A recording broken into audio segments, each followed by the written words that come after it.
तो चलिए दोस्तों, आज का वीडियो स्टार्ट करते हैं। वीडियो स्टार्ट करने से पहले आपको बता दूं कि ये वीडियो केवल उन्हीं बच्चों को देखना है जो रीट एग्जाम की तैयारी कर रहे हैं। चाहे आप रीट में लेवल 1 की तैयारी कर रहे हो, चाहे लेवल 2 की तैयारी कर रहे हो, दोनों ही लेवलों के लिए ये वीडियो काफ़ी ज़्यादा इंपॉर्टेंट होने वाला है। ठीक है, इस वीडियो के अंतर्गत अपन क्या बात करने वाले हैं, अपन मनोविज्ञान के प्रीवियस ईयर के 1500 क्वेश्चनों को कंप्लीट करने वाले हैं। जी हाँ दोस्तों, आपके प्रीवियस ईयर के सारे क्वेश्चन होंगे। कोई सा भी क्वेश्चन अपना मन का क्वेश्चन नहीं होगा, सारे के सारे प्रीवियस ईयर एग्जामों में पूछे हुए क्वेश्चन है और टोटल 1500 क्वेश्चन है। इन 1500 क्वेश्चनों को अपन एग्जाम से पहले पहले आपको रिवाइज करवा के भेजूंगा और इसके साथ में आपको प्रत्येक क्वेश्चन का 360 सॉल्यूशन कराऊंगा, यानी कि उस क्वेश्चन को अभी तक एग्जाम में किस प्रकार से पूछा जा चुका है और उस क्वेश्चन से अभी तक कौन कौन से एग्जाम में क्वेश्चन पूछे गए वो साथ का साथ आपको फास्टेस्ट रिवीजन के माध्यम से कंप्लीट कराने वाला हूं। ठीक है, तो बिना किसी देरी की वीडियो स्टार्ट करते हैं। अगर आपने अभी तक चैनल को सब्सक्राइब नहीं किया तो चैनल को सब्सक्राइब कर दीजिए। वीडियो पसंद आए तो वीडियो को लाइक भी कर देना। देखो साहब, सबसे पहले देखते हैं आज का हमारा पहला क्वेश्चन है, आधुनिक मनोविज्ञान के जनक माने जाते हैं। ध्यान रख लेना, आधुनिक मनोविज्ञान के जनक किसको कहा जाता है? आधुनिक मनोविज्ञान के जनक कहा जाता है विलियम जेम्स को। आधुनिक मनोविज्ञान क्या है? मनोविज्ञान अपन सभी जानते हैं, मनोविज्ञान की एक शाखा होती है आधुनिक मनोविज्ञान, और उसका जनक किसको माना जाता है? विलियम जेम्स को माना जाता है। इसके अलावा विलियम जेम्स का कौन सा क्वेश्चन अभी तक एग्जाम में आ चुका है? ये मनोविज्ञान को कौन सी विज्ञान मानता है? चेतना की विज्ञान मानता है। मनोविज्ञान को चेतना की विज्ञान मानने वाला कौन सा मनोवैज्ञानिक था? विलियम जेम्स था। ठीक है, ये यहाँ से क्वेश्चन बन चुका है। इसके अलावा दूसरा क्वेश्चन है, ईगो लिबिडो का अर्थ क्या है? ईगो लिबिडो का अर्थ क्या है? इसका मतलब होता है आत्म प्रेम, यानी कि खुद से प्रेम करना ईगो लिबिडो का अर्थ होता है। इसके अलावा अगर आपको एग्जाम में पूछ ले कि ईगो लिबिडो या लिबिडो शब्द के बारे में सबसे पहले जानकारी किसने दी थी, तो वो दी थी सिगमंड फ्रायड ने। ठीक है, किसने दी थी? सिगमंड फ्रायड ने। ये भी एग्जाम में पूछा हुआ क्वेश्चन है। आगे बात करें, अगला क्वेश्चन देखो, क्वेश्चन नंबर 3, EH इरेक्शन के अनुसार मनोलैंगिक विकास की अवस्था कितनी थी? यानी कि अब देखो यहाँ से दो क्वेश्चन बनते हैं। सबसे पहले तो इरिक्शन ने कौन सा सिद्धांत दिया था, तो ध्यान रख लेना, मनोलैंगिक विकास का सिद्धांत किसने दिया था? इरिक्शन ने दिया था। इस सिद्धांत के अंतर्गत कितनी अवस्थाएं बताई गई थी? 8 अवस्थाएं बताई गई थी। कितनी बताई गई थी? 8 अवस्थाएं बताई गई थी। ठीक है, तो एक तो सिद्धांत का नाम याद रखना, इरिक्शन ने दिया था, और कितनी अवस्थाएं बताई गई है? 8 अवस्थाएं बताई गई है। वैसे एग्जाम में 8 अवस्थाओं के नाम भी पूछा जाता है, तो आपको नाम भी इसके याद रख लेने। इसके बाद में अगले बढ़ते हैं, अगला क्वेश्चन, क्वेश्चन नंबर 4, शिक्षण विधियों और शिक्षण नीतियों में अंतर क्या होता है? देखो, शिक्षण विधियां तो अलग चीज है, शिक्षण नीतियां अलग चीज है, सीधी सी बात है। शिक्षण विधियां टीचर काम में लेता है, शिक्षण नीतियां अपनी गवर्नमेंट या पाठ्यक्रम के माध्यम से जो नीतियां बनाई जाती है। तो कुल मिलाकर के शिक्षण विधियां और शिक्षण नीतियां दोनों का में उद्देश्यों का अंतर होता है। किसका अंतर होता है? उद्देश्यों का। इसका उद्देश्य अलग है, इसका उद्देश्य अलग है। ये भी काफी इंपॉर्टेंट क्वेश्चन है और अच्छा क्वेश्चन है। आगे बढ़े, अगला क्वेश्चन देखो, क्वेश्चन नंबर 5 क्या कहता है? सुपर ईगो का विकास किस मनोलैंगिक अवस्था में सबसे अधिक होता है? ध्यान रख लेना, सबसे पहले तो क्वेश्चन पूछा जाएगा कि सुपर ईगो के बारे में आपको किसने बताया था, तो सिगमंड फ्रायड ने। सिगमंड फ्रायड ने 3 शब्दों के बारे में बताया था, ईगो, इसके अलावा एक था इड, और एक कौन सा था? ईगो, और एक कौन सा था? Super ego. इन 3 शब्दों के बारे में सिगमंड फ्रायड ने बताया था अपने कौन से सिद्धांत में? मनोविश्लेषणवाद के सिद्धांत में इसे इन तीनों शब्दों के बारे में बताया था। अब आपको पूछ रहा है कि सुपर ईगो का विकास, किसका विकास? सुपर ईगो का विकास कौन सी मनोलैंगिक अवस्था में होता है? तो ये होता है अव्यक्त अवस्था में, यानी कि लेटेंट जो आपकी स्टेज होती है, अव्यक्त अवस्था, जिसमें अपने कुछ भी व्यक्त नहीं कर पाते, उसके अंतर्गत सुपर ईगो का विकास होता है। ठीक है, आगे बढ़े, अगला क्वेश्चन देखो, क्वेश्चन नंबर 6 क्या कहता है? किस मनोवैज्ञानिक ने कहा कि चेतन मन के साथ अचेतन मन पर भी ध्यान देना चाहिए? ध्यान रख लेना, सिगमंड फ्रायड का जो मनोविश्लेषणवाद का सिद्धांत है उसके अंतर्गत 3 प्रकार के मन बताए गए हैं, चेतन मन, अर्धचेतन मन और अचेतन मन। ध्यान रख लेना, अचेतन मन की सबसे ज्यादा बात कौन करता है? सिगमंड फ्रायड ही बात करता है। इसी सिद्धांत के अंतर्गत तीनों मन बताए थे, चेतन मन, अर्धचेतन मन और अचेतन मन, और इसी के अंतर्गत ईगो, इड, ईगो और सुपर ईगो, इन तीनों शब्दों के बारे में भी इसने बताया था। कौन सा सिद्धांत था? मनोविश्लेषणवाद का सिद्धांत था। आगे बढ़े, अगला क्वेश्चन देखो भाई साहब, अगला क्वेश्चन है क्वेश्चन नंबर 7, फ्रायड के अनुसार असामान्य व्यवहार का मौलिक कारण क्या है? तो सिगमंड फ्रायड के अनुसार अपना असामान्य जो व्यवहार होता है उसका मौलिक कारण क्या होता है? वो होता है आंशिक दमन। आंशिक दमन को सबसे ज्यादा मानते हैं कि कुछ दमित इच्छाएं होती है, ऐसी चीजें होती है जो अपन पूरी नहीं कर पाते हैं, वो अपने मन में जाकर के मतलब दमित हो जाती है, दमित इच्छाएं बोला जाता है उनको। यही अपन से क्या कराती है? फिर असामान्य व्यवहार कराती है। जैसे कि कोई बच्चा अगर मान लो कि कुंठित होकर के मतलब भरा बैठा है, किसी दिन उसको गुस्सा आएगा और फिर असामान्य व्यवहार कर देगा। ठीक है, तो असामान्य व्यवहार का कारण क्या बताते हैं? आंशिक दमन को बताते हैं। कौन बताते हैं? सिगमंड फ्रायड बताते हैं। ठीक है साहब, आगे बढ़ते हैं, अगला क्वेश्चन, क्वेश्चन नंबर 8 क्या कहता है? बाल केंद्रित शिक्षा की अवधारणा मनोविज्ञान के किस संप्रदाय ने दी थी? सबसे ज्यादा इंपॉर्टेंट क्वेश्चन है, बाल केंद्रित शिक्षा। बाल केंद्रित शिक्षा का मतलब होता है कि अपनी शिक्षा जो होगी वो बाल केंद्रित होगी, यानी कि बालक की आवश्यकताओं, उसकी रुचि, उसकी योग्यताओं, उसकी क्षमताओं के अनुसार आपको शिक्षा दी जाएगी। और यह उदाहरणा किसने दी थी? वो संप्रदाय था अपना मनोविश्लेषणवाद। ध्यान रख लेना, मनोविश्लेषणवाद एक विचारधारा है, एक संप्रदाय है जो किसने दिया था, सिगमंड फ्राइड के द्वारा चलाया गया था। और इसका मानना है कि अपनी शिक्षा कैसी होनी चाहिए, बाल केंद्रित शिक्षा होनी चाहिए। वेरी वेरी इंपॉर्टेंट क्वेश्चन है। आगे बढ़ते हैं भाई साहब, अगला क्वेश्चन है क्वेश्चन नंबर 9। क्या कहता है, मनोविज्ञान आचरण एवं व्यवहार का यथार्थ विज्ञान है, ये कथन किसका है। बताओ भाई साहब, मनोविज्ञान। अब देखो आपको मनोविज्ञान की यहाँ पर परिभाषा पूछी गई है, लेकिन आपको कैसे याद रखना है कि आचरण और व्यवहार का यथार्थ विज्ञान, यानी आचरण और व्यवहार के बारे में कौन बात करता है, इसके ऑप्शन देख लो साहब।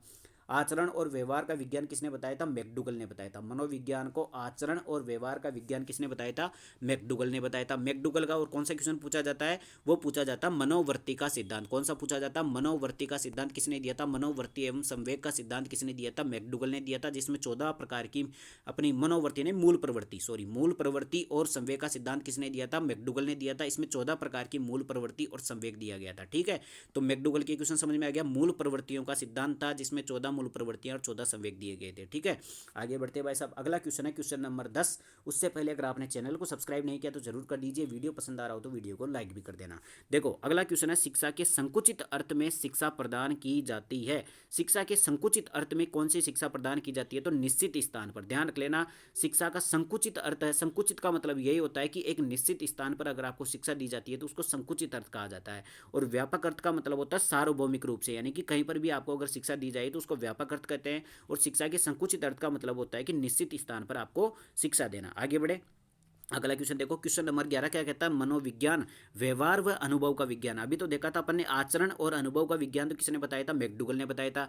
यहाँ पर है व्यवहार और अनुभव का विज्ञान। व्यवहार के बारे में कौन बात करेगा, स्किनर बात करेगा। ध्यान रखना, व्यवहार अनुभव तो उसमें भी था, और एक कौन सा था अपना आचरण और अनुभव के आधार पर तो मैकडूगल आ जाएगा, और व्यवहार और अनुभव के आधार पर स्किनर आ जाएगा। कौन आ जाएगा, स्किनर। इसके अलावा स्किनर के कौन कौन से क्वेश्चन एग्जाम में पूछे जा चुके हैं। इसका पूरा नाम BF स्किनर है। ये कहाँ का रहने वाला है, अमेरिका का रहने वाला है। इसका सिद्धांत कौन सा था, क्रिया प्रसूत अनुबंधन का सिद्धांत या सक्रिय अनुबंधन का सिद्धांत था। चूहे और कबूतर के ऊपर इसने प्रयोग किया था।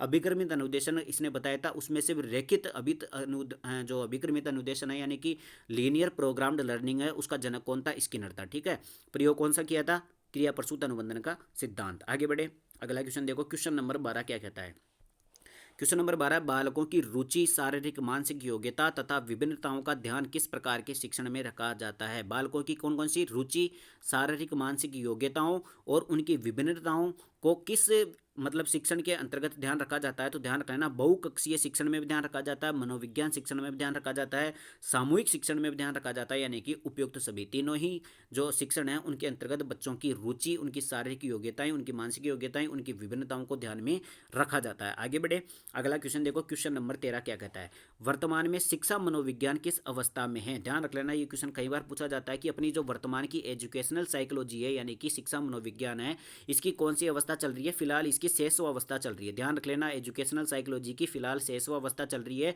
पता नहीं बाल्यावस्था किशोरावस्था में तो क्या क्या होने वाला है। ठीक है, आगे बढ़ते भाई साहब। अगला क्वेश्चन है क्वेश्चन नंबर 14, निम्नलिखित में से लंबात्मक विधि का अध्ययन किसने किया था। वेरी वेरी इंपॉर्टेंट है लंबात्मक विधि। ध्यान रख लेना, लंबात्मक विधि का अध्ययन किसने किया था, वो किया था कार्ल सी गेरिसन ने। किसने किया था, गेरिसन ने। ऐसे याद रखो आप तो, गेरिसन ने कौन सा विधि दी थी, लंबात्मक विधि दी थी। कौन सी दी थी, लंबात्मक विधि। कैसे याद रखोगे भाई, गेरी का बेटा गेरीसन, गेरी यानी गेरी का सन लंबा है। गेरी का सन कैसा है, लंबा है। आगे बढ़ते हैं भाई साहब, अगला क्वेश्चन क्वेश्चन नंबर 15। क्या कहता है, आधुनिक काल में एक परिवर्तन हुआ, मनोवैज्ञानिकों ने धीरे धीरे अपने मनोविज्ञान को दर्शन शास्त्र से पृथक कर लिया, ये कथन किसका है। Very very important question. देखो क्या हुआ था, सबसे पहले जो मनोविज्ञान जब अपनी आई थी उस टाइम पे मनोविज्ञान दर्शन शास्त्र का एक विषय थी, यानी कि फिलोसॉफी की एक सब्जेक्ट थी अपनी, कौन सी, मनोविज्ञान। लेकिन बाद में ये दर्शन शास्त्र से धीरे धीरे धीरे पृथक होने लग गई। तो ऐसी बात कौन करता है, रायबर्न कहता है। रायबर्न ऐसी बात कहता है कि शुरू शुरू में मनोविज्ञान दर्शन शास्त्र का एक विषय थी, उसका एक अंग था, लेकिन बाद में ये दर्शन शास्त्र से अलग हो गया। तो क्या कौन कहता है, रायबर्न कहता है। कैसे याद रखोगे भाई, ये रायबर्न, बर्न का मतलब होता है जलना, बर्न यानी जलना नहीं होता कि अंग्रेजी में BURN, बर्न यानी जलना होता है। कैसे याद रखोगे भाई, ये जल रहा था, क्योंकि क्यों जल रहा था भाई, दर्शन शास्त्र से साइकोलॉजी अलग हो रही थी, इस कारण से ये जल जल के ऐसी बात कर रहा था कि पहले ये दर्शन शास्त्र का विषय थी, अब फलाना फलाना ये अलग हो चुकी है, उससे ऐसे व्यवहार का विज्ञान बन चुकी है। तो कौन जल रहा था, रायबर्न जल रहा था। आगे बढ़ते हैं, अगला क्वेश्चन क्वेश्चन नंबर 16, निम्नलिखित में से मनोविज्ञान को मन का विज्ञान किसने कहा था। एक ही नाम आता, ध्यान रख लेना, यहाँ पर देखो मन का विज्ञान किसने कहा था, इसने गलत दे रखा है, वैसे अरस्तु नहीं आएगा, इसका आंसर आएगा पेम्पोनोजी। ध्यान रख लेना, मन का विज्ञान या मस्तिष्क का विज्ञान किसने बताया था, पोम्पोनोजी ने बताया था। जबकि अरस्तु ने कौन सा बताया था, वो बताया था आत्मा का विज्ञान। कौन सा बताया था, आत्मा का विज्ञान। यहाँ पे करेक्शन कर लेना, या तो इसमें आंसर मतलब जो फाइनल आंसर की में ये क्वेश्चन डिलीट हुआ होगा, या फिर इसका जो ऑप्शन है वो गलत दे दिया है। ठीक है, तो ये क्वेश्चन गलत है। इसके बाद में आगे बढ़ते हैं। अगला क्वेश्चन, क्वेश्चन नंबर 17 क्या कहता है, प्ले वे पुस्तक के रचयिता कौन है। प्ले वे पुस्तक के रचयिता बताओ भाई, फ्रायड, वाटसन, और इसके दो ऑप्शन और देख लेते हैं। प्ले वे पुस्तक के रचयिता कौन है, तो ध्यान रख लेना, प्ले वे पुस्तक यानी कि खेल विधि किसने दी थी। आप तो ऐसे याद रख लेना, खेल विधि किसने दी थी, वो कुक ने दी थी। किसने दी थी, कोल्डवेल कुक ने खेल विधि दी थी। और प्ले वे पुस्तक भी किसकी है, खेल इसकी है, किसकी है, हेनरी कोल्डवेल कुक की है। ठीक है, तो आपको पिछले वीडियो के अंतर्गत मैंने सारी विधियां एक साथ याद करवा दी थी। उसमें एक विधि भी आई थी अपने खेल विधि। खेल विधि का जनक कौन था, कुक था, और उसी की किताब का नाम भी प्लेवे है। ठीक है, आगे बढ़ते भाई साहब। अगला क्वेश्चन है क्वेश्चन नंबर 18, क्या कहता है। क्वेश्चन नंबर 18 है, निम्नलिखित में से शिक्षा का केंद्र बिंदु क्या है। हमेशा ही शिक्षा का केंद्र बिंदु कौन होता है, बालक होता है। बालक के अनुसार ही शिक्षा दी जाती है, उसकी रुचि, आवश्यकताओं, उसकी जरूरतों, उसकी योग्यताओं, उसकी क्षमताओं को ध्यान में रख करके शिक्षा दी जाती है। इस कारण से शिक्षा का केंद्र बिंदु किसको माना जाता है, बालक को माना जाता है। अगला क्वेश्चन देखिए, क्वेश्चन नंबर 19 देखो, किस विधि में प्रयोग के दौरान व्यक्ति का मस्तिष्क दो भागों में विभाजित हो जाता है, जिसमें एक भाग तो निरीक्षण करता है, दूसरा भाग निरीक्षण किया जाता है। मतलब कि ऐसी कौन सी विधि है जिसमें अपना दिमाग है ना दो भागों में बढ़ जाता है, एक भाग तो अपना निरीक्षण कर रहा होता है और दूसरा भाग का निरीक्षण किया जाता है। एक भाग तो निरीक्षण करता है और दूसरे भाग का निरीक्षण किया जाता है। वो कौन सी होती है, अंतर्दर्शन विधि। अंतर्दर्शन विधि का मतलब होता है खुद का दर्शन करना, यानी कि अपन खुद का ही दर्शन करेंगे तो सीधी सी बात, अपना दिमाग दो भागों में बढ़ जाएगा। एक तो क्या करेगा, अपने ही दिमाग को मतलब निरीक्षण करेगा, और एक दिमाग क्या कर रहा होगा, निरीक्षण करने का काम कर रहा होगा, और एक का निरीक्षण हो रहा होगा। ठीक है, तो अंतर्दर्शन विधि के अंतर्गत अपना दिमाग दो भागों में बढ़ जाता है। आगे बढ़े, अगला क्वेश्चन देखो, क्वेश्चन नंबर 20। उससे पहले अगर आपने चैनल को सब्सक्राइब नहीं किया तो चैनल को सब्सक्राइब जरूर कर दीजिए। वीडियो पसंद आ रहा हो तो वीडियो को लाइक भी कर देना। देखो साहब, स्किनर किस देश के वैज्ञानिक थे, आप सबको मैंने बता ही दिया था, अमेरिका के रहने वाले हैं। स्किनर का और कौन कौन सा क्वेश्चन है, स्किनर अमेरिका के रहने वाले हैं। बीएफ स्किनर इनका पूरा नाम है। इन्होंने कौन सा प्रयोग किया था, क्रिया प्रसूत अनुबंधन का सिद्धांत या सक्रिय अनुबंधन का सिद्धांत किया था, चूहे और कबूतर के ऊपर प्रयोग किया था। और लीनियर प्रोग्राम्ड लर्निंग का जनक भी किसको कहा जाता है, स्किनर को कहा जाता है। आगे बढ़े, अगला क्वेश्चन देखो, क्वेश्चन नंबर 21 क्या कहता है, व्यवहार के निरीक्षण द्वारा किसी के मानसिक दशा का पता लगाना किस विधि की विशेषता है। ध्यान रख लेना, व्यवहार के निरीक्षण द्वारा, यानी अपन क्या कर रहे हैं, निरीक्षण कर रहे हैं। निरीक्षण कर रहे हैं तो विधि भी कौन सी हो जाएगी, निरीक्षण विधि या ऑब्जर्वेशन विधि हो जाएगी। कौन सी हो जाएगी, ऑब्जर्वेशन विधि या निरीक्षण विधि हो जाएगी, जिसके माध्यम से अपन किसी के व्यवहार का निरीक्षण करते हैं और उसकी मानसिक दशा का पता चलाते हैं, भाई उसकी मानसिक दशा कैसी है। ठीक है, आगे बढ़ते हैं। अगला क्वेश्चन, क्वेश्चन नंबर 22 क्या कहता है, मनोविज्ञान के संबंध में क्रो एंड क्रो की परिभाषा क्या है। देखो अपन ने दो परिभाषा तो पढ़ ली थी, एक तो स्किनर की परिभाषा पढ़ी थी जिसमें वो कहता है कि मनोविज्ञान किसका है, व्यवहार और अनुभव का विज्ञान है। एक मैकडूगल की परिभाषा पढ़ी थी जिसके अंतर्गत बताया गया था कि मनोविज्ञान किसके इसका विज्ञान है, आचरण और अनुभव का विज्ञान है। अब यहाँ पे क्रो एंड क्रो की परिभाषा पूछ रहा है, तो क्रो एंड क्रो की हो जाएगी, किसी व्यक्ति के जन्म से लेकर के वृद्धावस्था तक के अधिगम अनुभवों का वर्णन तथा धारणा ही मनोविज्ञान है। ध्यान रख लेना, आप तो इसे याद रखना, जन्म से लेकर के वृद्धावस्था की कौन बात करता है, क्रो एंड क्रो कहता है। जन्म से लेकर के वृद्धावस्था तक की बात कौन करता है, क्रो एंड क्रो। देखो एक क्रो, दो नाम है यहाँ पर, एक क्रो तो जन्म की बात करता है, एक क्रो वृद्धावस्था की बात करता है, तो ऐसे याद रख लोगे आप। ठीक है, अपने को कैसे भी करके याद करना है, एग्जाम में जाके वहाँ पे रटा हुआ उल्टियां करनी है, कुल मिलाकर ये मान लो। क्वेश्चन नंबर 23 क्या कहता है, मनोविज्ञान को आत्मा का विज्ञान किसने कहा था, तो ध्यान रख लेना, आत्मा का विज्ञान अरस्तु ने कहा था, और किसने कहा था, प्लेटो ने कहा था। अरस्तु और प्लेटो ने किसका, हमारी मनोविज्ञान को आत्मा का विज्ञान कहा था। सबसे पहले मनोविज्ञान को आत्मा का विज्ञान ही माना गया था, और किसने माना था, अरस्तु और प्लेटो ने माना था भाई साहब। अगला क्वेश्चन देखिए, क्वेश्चन नंबर 24 क्या कहता है भाई साहब, मनोविज्ञान के संबंध में स्किनर की परिभाषा क्या है। अपन ने जस्ट पढ़ी थी मनोविज्ञान के बारे में, स्किनर ने परिभाषा दी थी कि व्यवहार और अनुभव के आधार पर जो अपने मनोविज्ञान है, व्यवहार और अनुभव। अब देखो ऑप्शनों में से देखते हैं, मनोविज्ञान शिक्षा का आधारभूत विज्ञान है, ये भी एक स्किनर की परिभाषा है। मनोविज्ञान शिक्षा का आधारभूत विज्ञान है, मतलब कि शिक्षा का आधार, बेस किसको माना जाता है, मनोविज्ञान को माना जाता है। तो शिक्षा का आधारभूत विज्ञान भी किसको माना जाता है, मनोविज्ञान को माना जाता है। और जस्ट मैंने आपको बताया था कि आचरण और व्यवहार का यथार्थ विज्ञान किसको माना था, मनोविज्ञान को किसने परिभाषा दी थी, है मैकडूगल ने दी थी। किसने दी थी, मैकडूगल ने। आचरण की बात आ जाए, मनोवर्ती की बात आ जाए, मैकडूगल याद रख लेना। ठीक है, आगे बढ़ते भाई साहब। अगला क्वेश्चन क्या है, क्वेश्चन नंबर 25 देखो।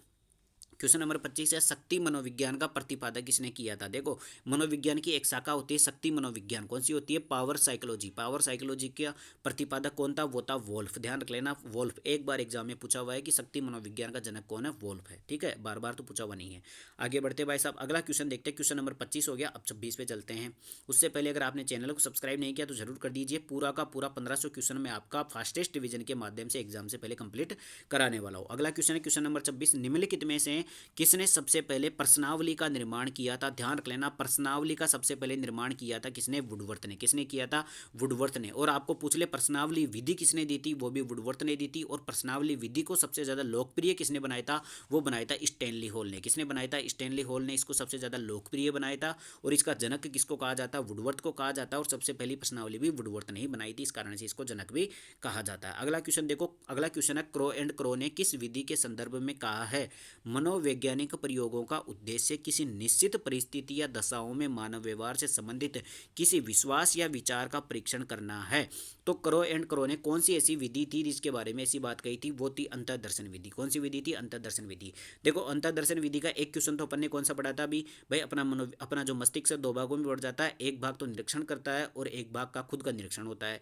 तो अंतर्दर्शन विधि का एक क्वेश्चन तो वो पूछा गया था। इसके अलावा क्रो एंड क्रो ने इसके बारे में एक परिभाषा दी है कि मनोवैज्ञानिक प्रयोगों का उद्देश्य किसी निश्चित परिस्थिति या दशाओं में मानव व्यवहार से संबंधित किसी विश्वास या विचार का परीक्षण करना ही क्या है, अंतर्दर्शन विधि है। किसने कहा था, क्रो एंड क्रो ने कहा था। ठीक है, इतना ज़्यादा इंपॉर्टेंट नहीं है, बहुत ज़्यादा गहरा क्वेश्चन भी है।